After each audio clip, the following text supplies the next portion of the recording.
item 12, the Central City Residential Development Contributions Rebate Scheme. So, Gavin, welcome to the table. We've already had a briefing or workshop on this one, but if you'd like to make some introductory comments, and then if there are any questions, we'll deal with those. Thank you, Mr. Chair. The report recommends that the rebate scheme is closed, and there are two key reasons for that. Firstly, the development contributions charges in the central city are now significantly lower than they have been in the past, and that means that the charges are extremely unlikely to be a barrier to development, and the flip side of that is that the rebates are extremely unlikely to be influencing developers' decision making. The report recommends that the rebate scheme is closed on the 24th of December rather than closing immediately. This allows staff time to communicate with affected developers regarding the scheme closure, and also acknowledges that there are some unusual constraints at play in the development sector caused by very high levels of development and COVID-associated impacts. Just to clarify, to qualify for a rebate, a development would need to have passed its first building inspection by that date. So that's the criteria that's set in the scheme criteria. Attachment A of the report is an overview of the financial situation of the scheme itself. So it shows over 1,300 residential units have been built, which have qualified for a rebate. It also shows that there is approximately $4.5 million remaining of the original $20 million. It should be noted here that the rebates are revenue foregone rather than an operational cost to the council. The development contribution revenue would have been used primarily to retire debt incurred to provide infrastructure to service growth development. The effect of this is that the rebates are largely debt funded. It also means that the $4.5 million is not a cash pool. It's revenue that the council would now collect over time. Alternatively, the council may want to consider whether establishing development contribution rebate schemes to promote other strategic goals could utilise the remaining revenue the council has agreed to forego. So attachments B and C provide an overview of two proposals for rebate schemes, one to promote the development of highly energy efficient housing and one to promote the development of alternative housing typologies. These suggestions have come forward from the Council's urban regeneration team and align with work programs that are already underway. If the Council would like a more detailed look at these proposals and any others that may be of interest to the Council, staff will provide a briefing to provide information. A briefing has been booked for 7 December if the committee decides it would like to further explore them.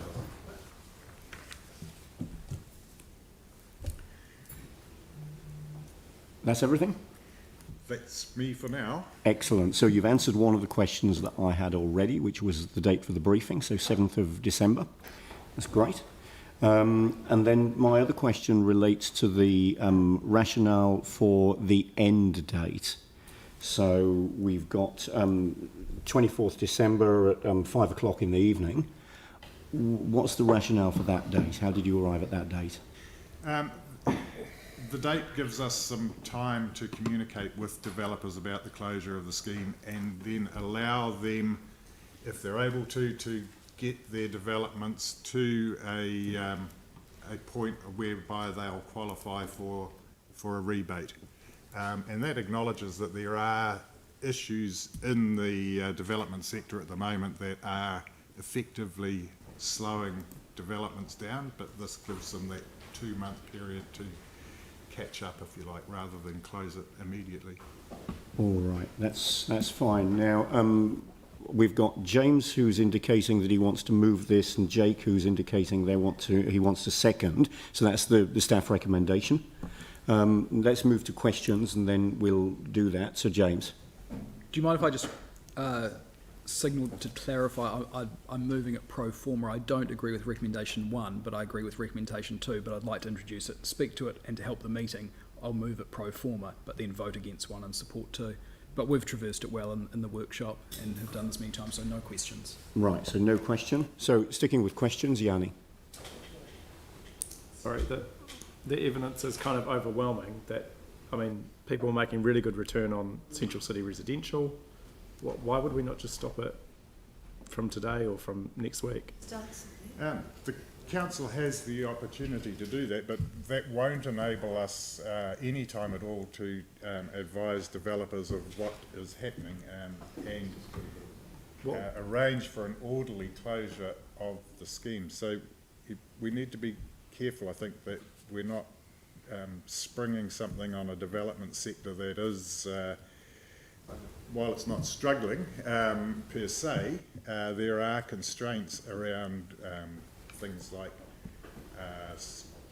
accessing skills, etc. at the moment, COVID impacts. But sorry, just from a contractual point of view, Yep.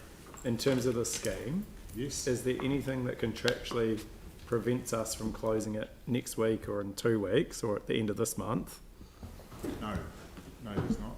And so anyone that's entered into the discussion with us would have been advised, like we do with many other things, that this is subject to council continuing the funding or making the funding available? Yeah, the scheme criteria clearly says that the duration of the scheme is until the council closes it or the funding is exhausted. Right. So in theory, you're quite correct that the council could close it without any contractual implications straight away. And the new policy that's come in, that reducing it from about the 20,000 to the 8,000, when did that take effect? From 1 August. 1 August. The catchment base. Right. So basically, before that, is there anyone that would be into the scheme that wouldn't be paying the new DCs? Most won't be paying the new DCs because they will have applied for, in the case of apartment developments, for example, they would have applied for resource consent prior to 1 August, some of them quite a long time prior, and we assess the DCs using the policy that is in place at the time we receive a complete application for either resource consent or building consent, whichever is first. So the majority of developments in the current pipeline will have been assessed under the old policy. Right. And the final question from me is, do we have any sense of, in terms of the Central City property values, how much they've increased in the last year? I don't have that information. Right. Thank you. Any further questions? All right, so moved then by James, seconded by Jake. Is there any debate? James? Look, making housing more expensive via the reinstatement of an additional cost because the market's booming, in my view, is unwise, unhelpful, and totally a step in the wrong direction. Making housing more affordable is what's needed, not council making a decision that will literally reintroduce a cost that's simply passed on to a purchaser. Trust me, housing is going to get more expensive at pace. The government's tax deductibility rule change for residential rental properties doesn't result in landlords just absorbing that within existing margin and then sitting back and watching their investment become uncommercial. They increase their rents to cover the gap. So when costs go up or are introduced or costs are reintroduced, they're passed on to the customer. The fact is, there's a construction labour shortage. The cost of building materials has and is going up significantly. The multi-use arena should be fresh in everyone's mind if you want proof of that. By reinstating a development cost like what's being proposed, it will further fuel housing prices. If a development cost can be remitted, it can be priced slightly cheaper, which makes that dwelling slightly more likely to sell. The winner from that is someone seeking to purchase housing stock that's slightly cheaper than what it would have been otherwise. Now, factor the national policy statement. Cancelling this incentive today will result in less affordable central city housing options, pushing higher density development to the suburbs that are already at capacity. We have a central city action plan, and this council has endorsed, adopted and reaffirmed it. And that goal within that plan is to have 20,000 residents living inside Christchurch Central City by 2028. The Residential Development Contributions Rebate Scheme is a key part of that approved incentive package. We currently have less than half that target population living within the central city, less than half of the 20,000 goal. In fact, we still have less people living in the central city than what we did the day before the earthquake happened. So I understand that the new DC charging scheme reduces the quantum of DCs that would be payable in the central city, down from about 22,000 on average to 8,000 on average. But it will still have an average additional cost to that development to the tune of thousands upon thousands upon thousands of dollars. That is not insignificant, and it will have a bearing on people's choices. Development contributions have already been paid for infrastructure to service a population inside a central city that still doesn't have those population figures back to pre-earthquake levels.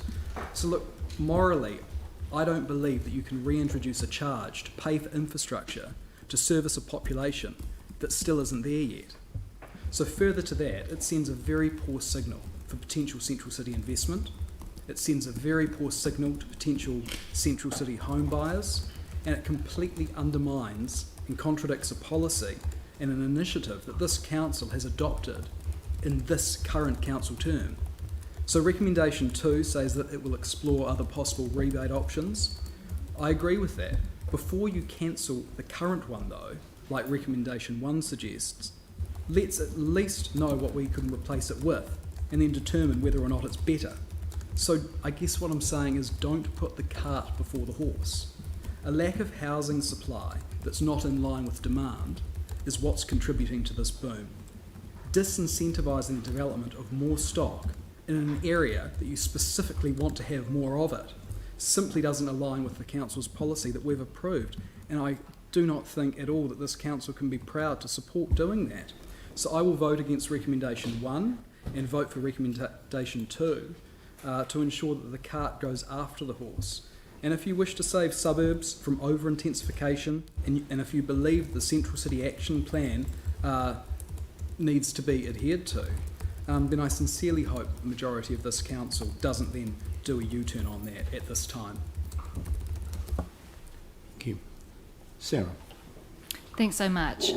Council's goal with the scheme has been to incentivise development of residential and originally commercial as well in the central city, not to subsidise home ownership. And so the goal has been to incentivise development.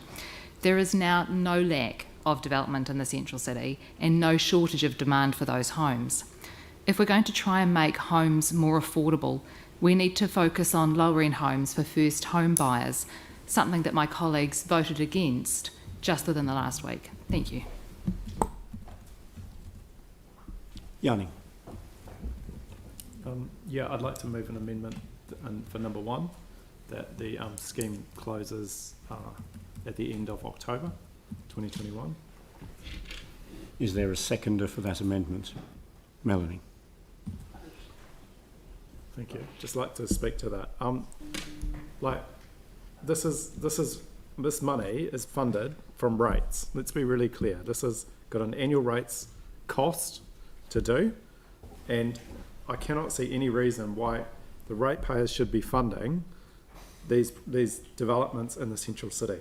The change in value in the last 12 months of a new build in the central city was nearly 25%, 23.7%. The 12-month gain for people that had property in the central city was $90,000. So people, developers and property owners in the central city are doing really well in terms of either investment or in terms of what's being built being able to be sold. So I don't think that this scheme has any purpose in this current climate that we're in with COVID-19 having a massive impact on our council budgets and us having to really be tight about where we spend money. This just seems like a luxury that we simply cannot afford. We have huge challenges for social and emergency housing in our city. We've just had a home ownership scheme that some councillors voted against, saying it wasn't the role for the council, and yet here we have effectively what is a rates funded handout to some of the wealthiest people in our society. I do not believe that we should continue this scheme. It has gone on for far too long in the current climate. It should have been ended last year or the year before, but I think now's the time to say, actually, we've changed our DC's policy, which is something that I advocated from the start, where we've got a much more sensible development contributions policy for Central City to deal with the issues that some of my colleagues have raised in the debate today. And that is a much more fairer system of doing it than simply charging the ratepayers to fund these expensive properties in the Central City that have had a massive increase in value in the last 2 years. Thank you. Sam. Just really briefly, I mean, I know that the Labour Party in Wellington and the Green Party in Wellington are intent on pushing up house prices, but I had hoped that the Labour and Green councillors around this table wouldn't be doing that today. The reality is that this isn't margin gain. This is literally a reflection of costs. It's not. It's factually incorrect. Yeah, turn your mic on. And it's your point of order. So there are no Green Party councillors around the table. There may be some members who happen to be members of a party, but they weren't elected as Greens and weren't selected. Right. And the same with the Labour councillors. There are some who happen to be members. It's complete misrepresentation from Jerry Brownlee's campaign manager. Sorry, and Thank you for the point of order clarification. as well. Sam, if you continue. No, that was a wonderful point of order. It's exactly proved my point. Yeah. Sorry, he doesn't rule on the point of order. Was he misrepresenting? Are we at school now? It feels like school again. I'm happy Yeah. for the debate to continue. The point's been well made. Yeah. Thank you. Well, it's just a shame we aren't focusing on the actual issue, which is economics 101. The reality, this isn't about... Making it political though. Can we let the debate continue without interjection? Thank you. It's just a fact. It's a Andrew, rule on whether it's misleading or not. It was... Your clarification showed that it was incorrect. Yeah, so it is like being at school. That's fantastic. Thanks, Sarah. The reality is, anyone that opposes, I think, or anyone that's encouraged to cancel this scheme today is pushing up house prices in the CBD. You know, this is a part of an approach we can make to make a difference in the city. So for people to not do that, I just think it's bizarre and, you know, really disappointing that they again are taking a Wellington loan. Pauline. Thank you. Just briefly as well, that look, this scheme has been in place since 2013. That's 8 years. We allocated 20 million. There's been around about 15 uptaken. So we have put in, we have really contributed to the revitalisation of the city, I believe, and there's been plenty of time. And 3.5 staff are stating that they no longer believe the rebate scheme can influence development decision making in the ways intended and therefore can't deliver the positive outcomes in terms of residential development that it has in the past. So basically that's saying, well, there was a time when it worked, it doesn't work now, we don't require it, therefore why, put good money after waste good money. Arguably, the national government, the last period, actually handed over most of the development, residential development, to one company, which has proved to be a bit of an error. That has recently been rectified, so hopefully we will see some acceleration in the building there. So, look, I'm going to support. I believe staff response to that question about December, I think, is only fair. So I'll be supporting 1 and 2. Jake. Thank you. The idea that Councillor Goff is worried about housing affordability for first home buyers is just laughable. This scheme has never done that. It's never got close to doing anything like that. What it is famous for, though, is Just providing point of order, Mr. Chair. a nice wee buffer for property Point of order. developers, which is perhaps the true intention of the scheme. Point of order. Sorry. Okay, yep. He's debating. My point of order is this is not related to what we're debating. What we're debating is Councillor Johansson's amendment to change the date. We've got one debate, which is the substantive motion that's in front of us. Oh, we're and not the having a amendment. debate on the amendment. And then I'll take a vote on the amendment and then the I thought we were substantive. debating the amendment. All right, thank you. Jake, you want to continue? So buffering out profit margins for rich CBD developers, I think, is where I was. And in my ward, this is seen as really a cash kickback for developers to build investment properties that later get on-sold for Airbnb. And I'm very glad we dealt with that issue with the covenant, and this is really finishing off the job, particularly now the DC rebate, the actual cost of DC rebates, of DCs and the CBD has gone down. So I think this is a day the council can pat itself on the back for common sense, for actual economic understanding, and actually not for handing out public cash for an uncertain, unquantifiable, mythical benefit that doesn't. Yeah. Celeste, Tim, and Aaron. Celeste. I'm just going to keep it short. Fiscal responsibility, I hear that word. I'm in favour of it. So I think we should do it sooner rather than later. So I support the amendment to end it now. Why wait? Thank you. Tim and then Aaron. Thank you. As an independent councillor, just saying. I certainly wasn't inferring you, don't worry, Tim. And there's no point of order on that statement either. Yeah, phew. Yeah. This was brought in for a reason, to stimulate. It's done that. We're there now. So it'd be good to get back to saving ratepayers some money. So I'm going to support number one. I won't support the Downey's amendment because I do think to allow a bit of time is fair, and I think what has been proposed is acceptable. I won't be supporting two because I think we are where we are, and in the process of time there may be something else, but at the moment I'm happy with where we're going. Thank you. Aaron. As the only councillor that's probably called for councillors to declare their political interests as a potential conflict, there's some irony sitting in the back row listening to the debate today in points of order. What's that? Not a paid-up member. If we can have debate rather than a conversation, that would be great. Aaron, continue, please. Difference. I think I had a McGillicuddy Serious Party sticker when I was 15, so, you know. Why does that not surprise me? Because you had to wear them to get into Steiner. Didn't we, Yanni? So my point is around the council set goals to have the 20,000 residents in town, and I was happy to vote with the staff recommendation, but listening to some of the numbers that James Goff ran through, he did win me over in the debate. I know most people don't come here to listen to others, but I do at times. And I'm just impressed you were listening.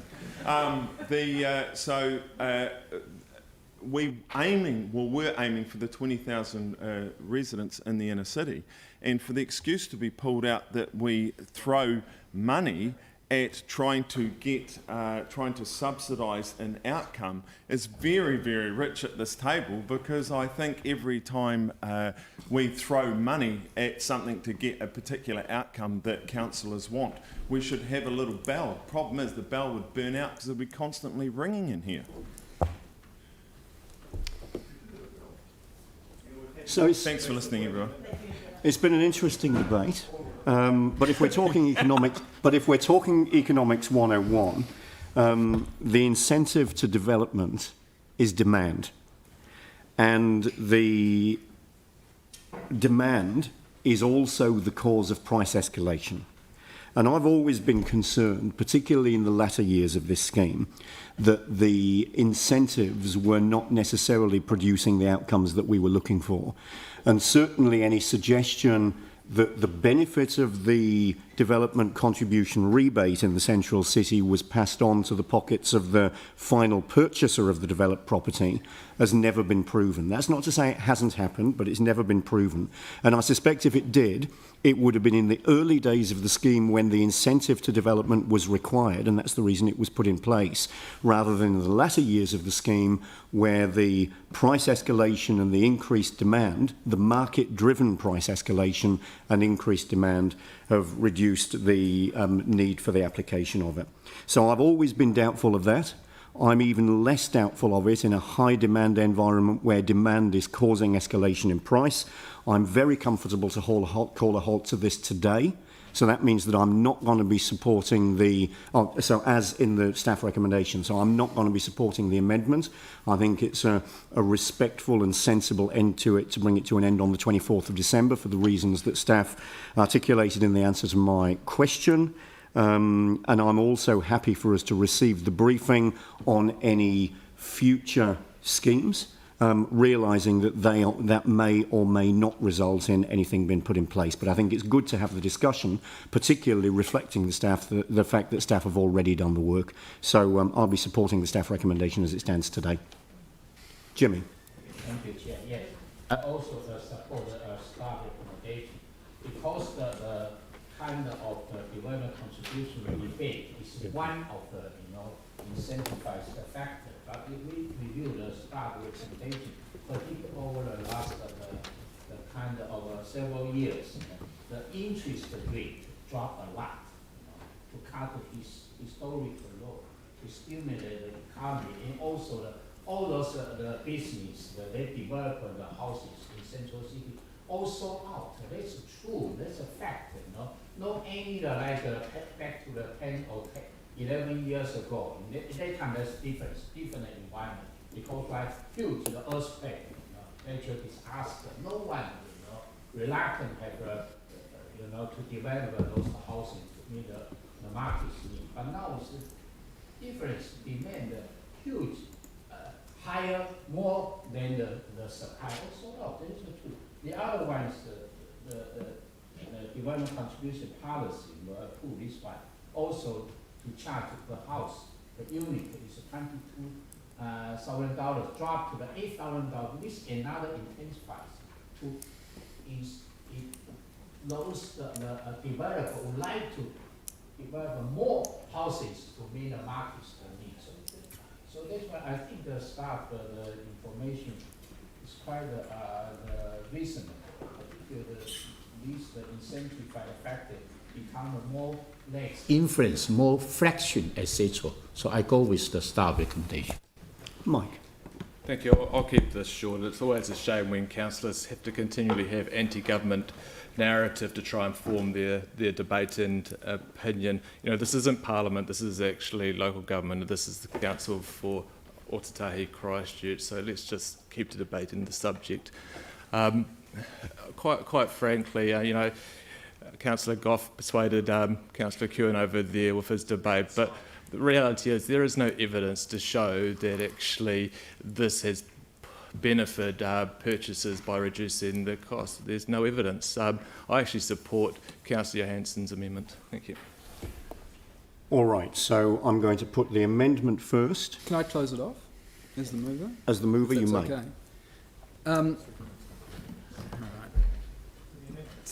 Well, to the amendment or the whole? Well, we've whole had vote? one debate on the whole thing. Don't I get 3 minutes on to close it?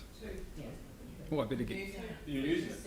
Well, I better go then. All right, so use the 3 minutes to close the debate. I don't think. All right, thank you.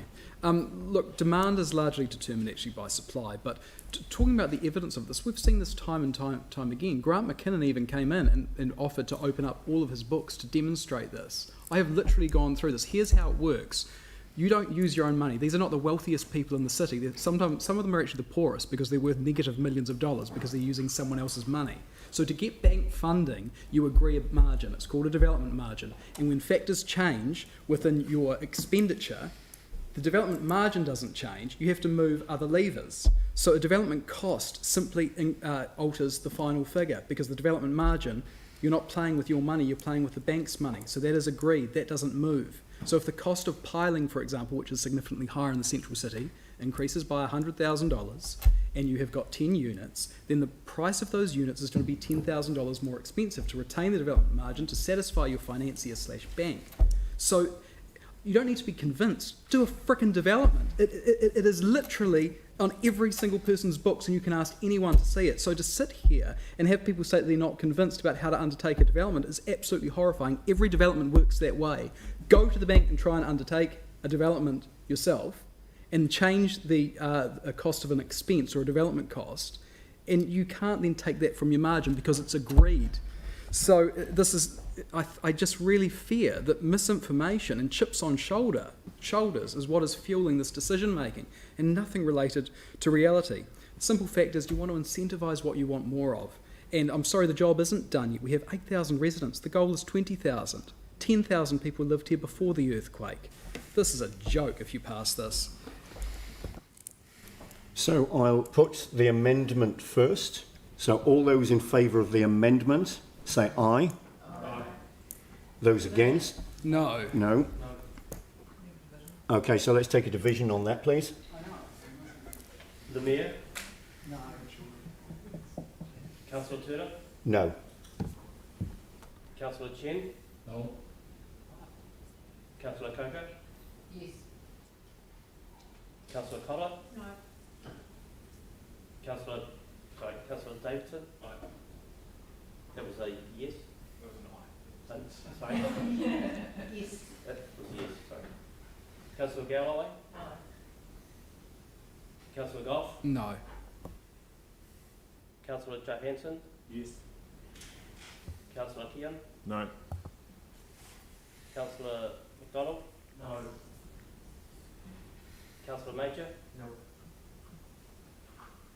Councillor McClellan?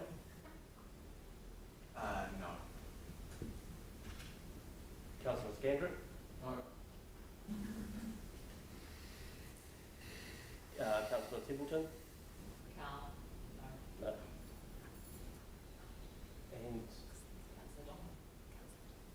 Councillor Donovan, sorry. So for the yes, we have 1, 2, 3, 4, and for the noes, we have 1, 2, 3, 4, 5, 6, 7, 8, 9, 10, 11, 12. So the amendment is lost. So the original staff recommendation is what we're now going to vote on. And Mr. Chair, can I ask you to put those separately? I will put them separately, yeah. So I'll put clause 1 first. So all those in favour of recommendation 1, say aye. Aye. Right. Those against, say no. No. No. And we'll have a division on that as well.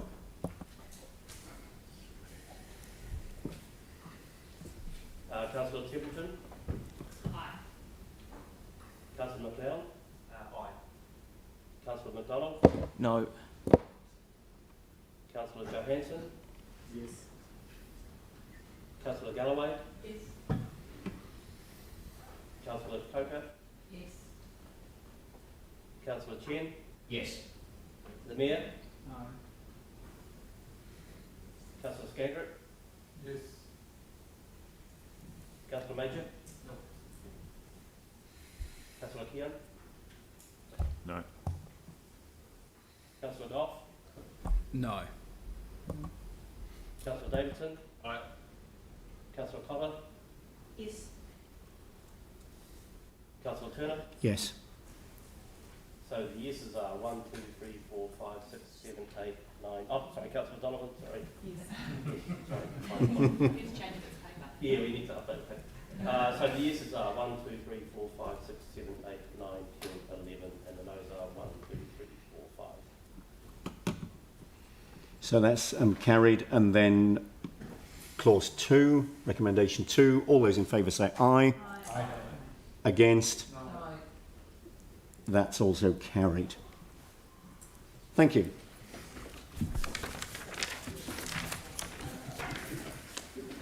All right.